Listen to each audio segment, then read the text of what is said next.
Hello everyone and welcome to this follow-up episode of the Shredding Skeptic, where we dive right back into Empyrion Galactic Survival. So top up those fuel tanks and check your O2 supply because we are gonna go planet hopping.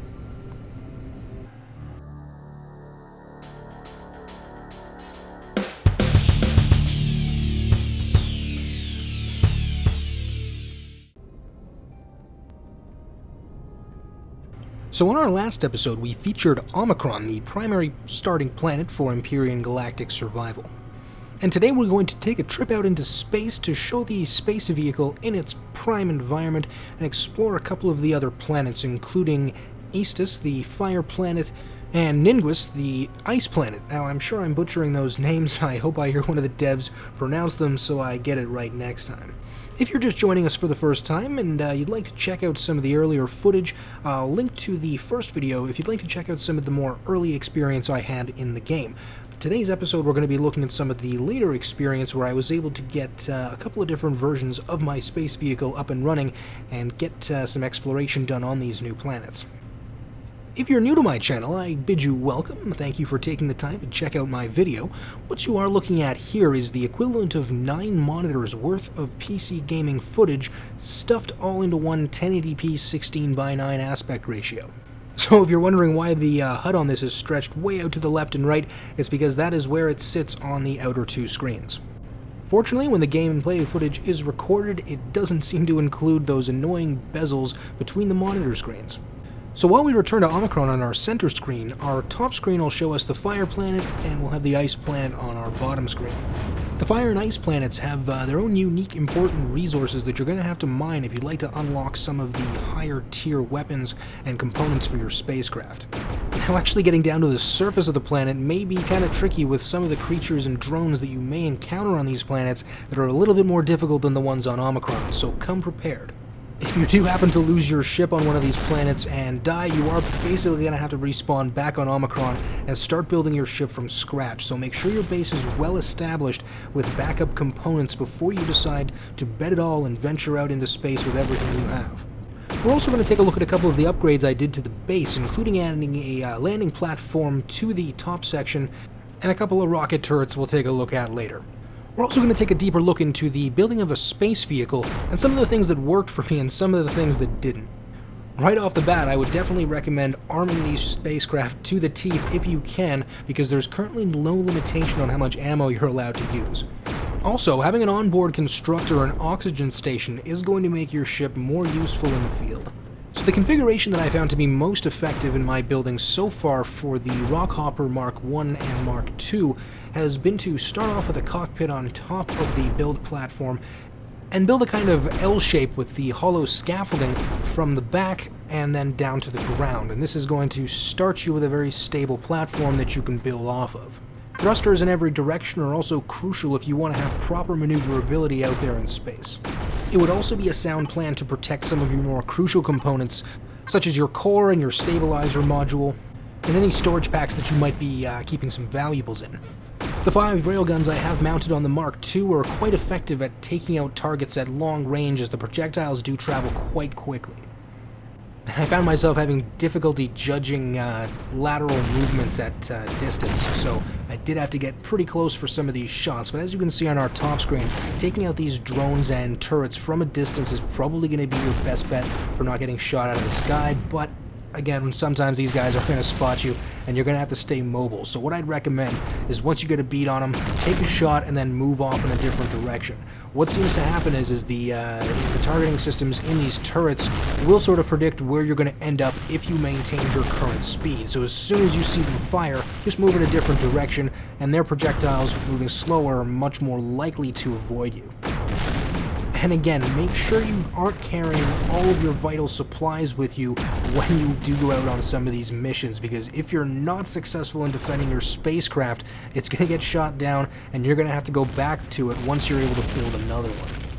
Since the game is still in early access, the developers haven't implemented any severe penalties for dying. You can basically respawn near a medical station or at your current location, or even back on the starting planet, which is probably what you're going to have to do most of the time, considering you respawn with 0 equipment. So again, make sure your base is well supplied with oxygen, fuel packs, and a decent food supply. As you can see on our center screen, hunting is most effective if you simply use your vehicle's weapons so you don't burn through your ground ammo, and simply take out as many of these things as you can and then collect the spoils. You will have to remain on your guard even once you've taken out a number of these creatures with your space vehicle. But once the harvest is done, it's time to get those steaks on the barbecue and then get them in the fridge so that they don't rot on you. I have been trying for what seems like days to effectively grow food using the food lamps, but for whatever reason it doesn't seem to be working, and I'm gonna have to figure that one out for a later video, although I guess it's early access and it could be broken, but again, I could just be being an idiot and not doing it properly. Some of the ground weapons tend to be a little bit hit or miss, so to speak, when it comes to taking out these drones, so I would definitely recommend sticking to the space vehicle and staying mobile as much as possible, because as you can see on the bottom screen, my tier 2 shotgun is not really being all that effective against the drone, and sometimes it's better to just shoot them down the old-fashioned way. In a later video, I definitely want to check out the upcoming new planet that the developers have announced in the forum, where it looks like it's going to be mostly water-based planet, so I definitely want to do a full video about that one and we can explore it all over, and later on in the summer hopefully we can get a video together with the Gamer Life community where we can get that capital ship built. So if you guys are looking to see that video, throw a thumbs up down below. In our first video, we juxtaposed this game against games like Star Citizen and No Man's Sky, and I admit the title was a little bit tongue-in-cheek. Although these games do have their similarities, it's really not a fair comparison, and I definitely admit that, because this game is more like Minecraft in that sense, where they're not going to have to spend a lot of time really getting that polish and level of detail up in terms of its graphics. But if we put all that aside and look at this game solely on its own terms, I gotta say I'm pretty impressed. No, it's not going to look as good as Star Citizen, and no, it's not going to be as vast and expansive as No Man's Sky. But what I think we have here is something that's really unique, and I'm really excited to see where the developers take this game, and what sort of an experience they're going to craft for the player, or perhaps more accurately, what they're going to allow the player to craft for themselves. According to the developer roadmap, they're looking to generate a full solar system of procedurally generated planetary bodies. They're looking at bigger planets, bigger ships, and no restrictions on multiplayer. So here's my question to you. Is this a game that's fun enough to tie you over until something larger, more polished, and perhaps something from a AAA developer comes out? Or would you prefer to wait and save that experience for a game that just nails it right from the start? Once the Horizons expansion comes out for Elite Dangerous, I think that might be the point in which I'd be willing to jump in, now that I've had a chance to taste a bit of space exploration. For the time being though, I think I'm going to just jump back in as the updates come along, so that we can see how this game is progressing. And speaking of progressing, as you can see on our middle screen here, we have our turrets mounted upside down, which I'm basically using for some long-distance hunting and barbecue.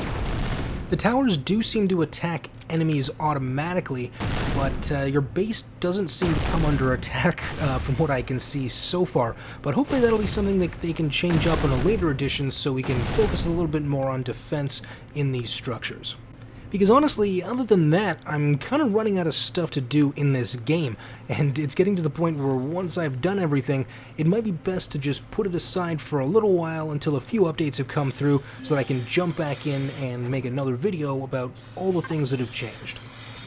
I'd also love to hear your thoughts in the comments about what your experience with this game has been so far, if you have had a chance to jump in already.